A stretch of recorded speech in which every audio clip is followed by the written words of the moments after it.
Bonjour, c'est Ursule. Bienvenue à Vie et Miséricorde. On est le 13 juillet 2026.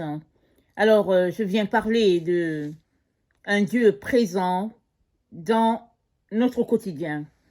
Alors, le texte se trouve dans Jean 5, le verset 1 à 16. Je conseille de lire, n'est-ce pas, tout ce qui est là afin d'avoir le contexte. Et il s'agit de la guérison d'un malade à la piscine de Bethesda. Alors, il était malade, ça fait 38 ans qu'il était malade. Et alors, imaginez qu'il est tombé malade, exemple, à 15 ans. Alors, 38 ans plus tard, il était toujours malade. Alors, on peut imaginer tout ce que ce monsieur-là a vécu. Et le texte nous dit que chaque année, une fois, pas chaque année, voilà, chaque année, une fois, à un moment donné, il y a un ange qui descendait dans la piscine, et il agitait l'eau. Et toutes les personnes qui plongeaient dans l'eau, dans la piscine à ce moment où l'ange avait agité l'eau, la première personne qui plongeait dans la piscine était guérie. Alors cet homme-là, quand l'ange agitait l'eau, cet homme-là se traînait en direction de la piscine afin de pouvoir y entrer le premier. Mais il ne réussissait jamais pendant 38 ans. Amen. Voilà un peu la situation de cet homme. La misère, n'est-ce pas, dans sa maladie. Et Jésus-Christ vient le voir passant par là. Jésus-Christ lui dit, nous sommes dans Jean 5, au verset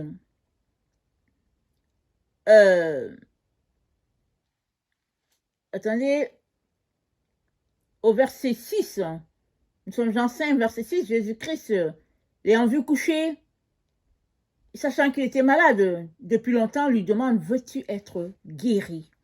Amen. Jésus était direct, précis. Veux-tu être guéri? C'est tout ce que Jésus-Christ voulait entendre, n'est-ce pas, comme réponse à la question. Jésus ne voulait pas autre chose. Il voulait juste que le monsieur réponde par oui ou par non. Mais le monsieur lui a dit, chaque fois que je vais,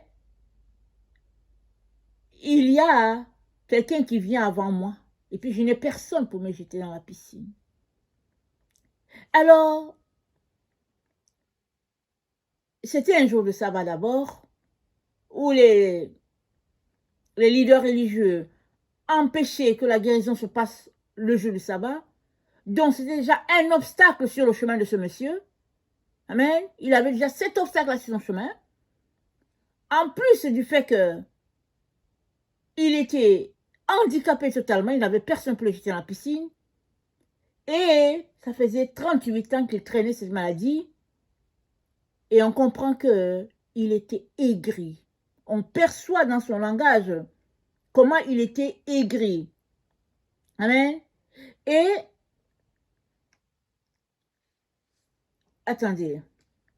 Alors, Jésus-Christ lui dit, prends ton lit et marche.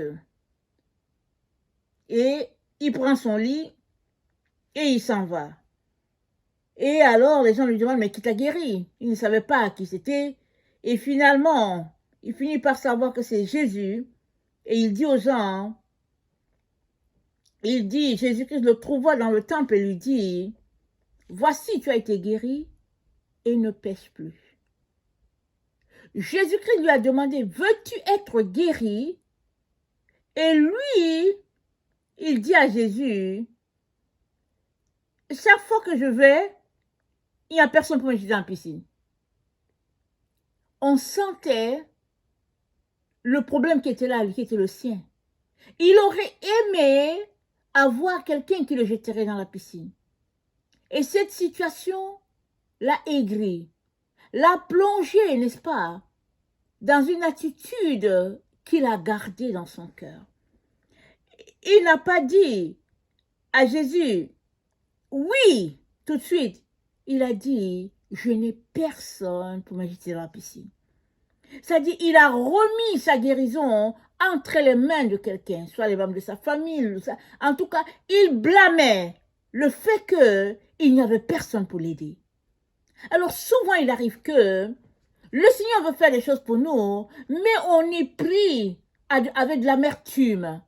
On pense à autre chose, on se dit que non, mais c'est pas possible. Si ce n'était pas à cause de lui, voilà ce qui me serait pas arrivé. Si c'est pas à cause d'elle, voilà la situation. Et puis voilà, et puis si c'est la situation économique du pays, et puis etc. On accuse tout le monde. Notre environnement, tout le monde, c'est la faute des autres. Pourquoi on est dans cette situation? C'est la faute du père, du grand-père, de la mère, et puis des tontons, et puis de tout le monde, du gouvernement, et puis ben voilà, du système. C'est la faute de tout le monde, sauf de notre faute. Jésus-Christ ne s'est pas embarqué dans la pensée du monsieur. Il a dit, je n'ai personne pour me jeter dans la piscine, quand l'eau est agitée, et puis donc, quand je vais, quelqu'un descend avant moi. Jésus-Christ a coupé court, il a dit, lève-toi, prends ton lit et marche. Jésus-Christ ne voulait pas embarquer dedans. Parce que si Jésus-Christ embarquait dans cette rhétorique, finalement, hein, il allait se mettre à l'écouter pour dire, ah ouais, et puis bon, et puis qu'est-ce qui s'est passé? Tu n'as pas un cousin? Tu n'as pas un oncle? Attends, on va essayer de... Non, non, non, Jésus-Christ n'avait pas le temps pour ça. Jésus-Christ voulait que le monsieur lui réponde par un oui ou un non. Et comme le monsieur était parti à raconter sa misère d'amertume, n'est-ce pas? Parce que de l'abondance du cœur, la bouche parle. Jésus-Christ a dit, prends ton lit et marche. C'était fini, il a réglé la situation. Le monsieur a eu la force de prendre son lit et il est parti. Et évidemment, les gens qui l'ont bloqué depuis longtemps, les leaders religieux lui disent, tu n'as pas le droit. Tu n'as pas le droit d'être guéri le jour du sabbat. Alors le monsieur a dit, mais celui qui m'a dit, prends ton lit, marche, c'est ça? J'ai pris mon lit, je suis parti. C'est tout. Alors vous pouvez imaginer comment souvent on se retrouve pris dans, n'est-ce pas, des pièges à ne pas en finir. Souvent, c'est des pièges tendus par d'autres personnes. Souvent, c'est des pièges que nous-mêmes nous nous sommes tendus. Et nous voilà pris, n'est-ce pas, souvent dans un engrenage et dans un labyrinthe avec difficulté de s'en sortir. Mais ce que le Seigneur a pour nous aujourd'hui, il te dit, peu importe ton problème, peu importe le nombre d'années dans lesquelles tu es, peu importe, n'est-ce pas, la difficulté par laquelle tu es en train de passer, Jésus-Christ, n'est-ce pas, a la solution pour toi. Amen. Il a la solution. Maintenant, veux-tu t'appuyer sur lui ou bien veux-tu compter sur les autres? Parce que ce monsieur-là, il avait devant lui une personne qu'il ne connaissait pas et il n'a pas dit à Jésus, mais qui es-tu? Pourquoi me poses-tu cette question? C'est pour ça qu'il a dit à Jésus. Il a dit à Jésus, je n'ai personne, et puis chaque fois que je vais y aller, il y a quelqu'un qui arrive avant moi. Il s'est mis à se plaindre. Mais qu'est-ce que Dieu nous dit? Il nous dit d'éviter le murmure. Il nous dit d'éviter les plaintes. Il nous dit d'être reconnaissant en toutes choses. Alors souvent, la petite amertume, même comme un petit grain de sable, ça peut venir nous voler la bénédiction de Dieu. Et très souvent, on ne se rend pas compte, on ne réalise pas combien on a quitté le chemin, n'est-ce pas, de la paix, de la reconnaissance, pour plonger dans une situation, n'est-ce pas, où on est carrément aigri, fâché contre les gens, et finalement, nous voici pris dans un étau, incapable de nous en sortir. Un tourbillon, n'est-ce pas, qui jamais ne s'arrête, parce qu'on est là. Au fait, ça ressasse dans nos pensées, n'est-ce pas? Et on est pris dedans. Mais aujourd'hui, Dieu vient te dire, laisse tout ça. Amen. Laisse toutes ces choses-là que tu penses sont responsables de ton malheur. Laisse tout ça. Viens à Jésus. Commence par lui donner ton cœur, n'est-ce pas? Dis-lui, Seigneur Jésus-Christ, j'ai besoin de toi. Demande-lui pardon pour tes erreurs. Amen. Et puis, attache-toi à lui. Connecte-toi à lui. Et maintenant, passe du temps avec lui, avec ton Seigneur, ton Dieu. Et tu verras comment la situation sera très différente. Et souvent même, tu ne te rendras même pas compte que tu as un problème. Tu ne te rends même pas compte que tu as un handicap. Parce que tu es tout simplement bien dans la présence de ton Dieu et de ton Seigneur. Et c'est lui, n'est-ce pas, qui tout simplement va se déverser sur toi et il va te guérir si c'est un problème de guérison et il va te combler si c'est un problème, n'est-ce pas, d'affection. Peu importe la situation dans laquelle tu te trouves, Dieu a la solution. Le tout, c'est de faire une rétrospective de ta propre vie. Regarder en toi, au lieu de braquer la lumière sur l'autre, comme a fait ce monsieur en disant les autres ne m'aident pas, je n'ai personne pour m'aider. Prends la lumière, la torche que tu as, braque-la sur toi. Regarde-toi, n'est-ce pas, sous l'œil de Jésus. Braque, n'est-ce pas, cette torche que tu as à l'intérieur de toi pour voir c'est quoi qui t'empêche de connecter totalement à Dieu. Et tu verras que le problème n'est pas loin. Le problème est en toi. Et parce que tu auras fait ce checking de toi-même, tu te seras examiné toi-même, alors l'Esprit de Dieu viendra te purifier, te laver et te montrer le chemin que tu devrais prendre pour pouvoir être délivré de ta situation. Si on prend le cas de ce monsieur, lui, il a mis sa guérison entre les mains des gens. Mais Jésus-Christ n'avait pas ce planning-là. Jésus-Christ n'avait pas planifié ça pour lui. Jésus-Christ avait la solution pour lui. Et Jésus-Christ lui a dit, prends ton lit, marche, un point, un trait, c'est tout. C'est tout. Laisse les autres.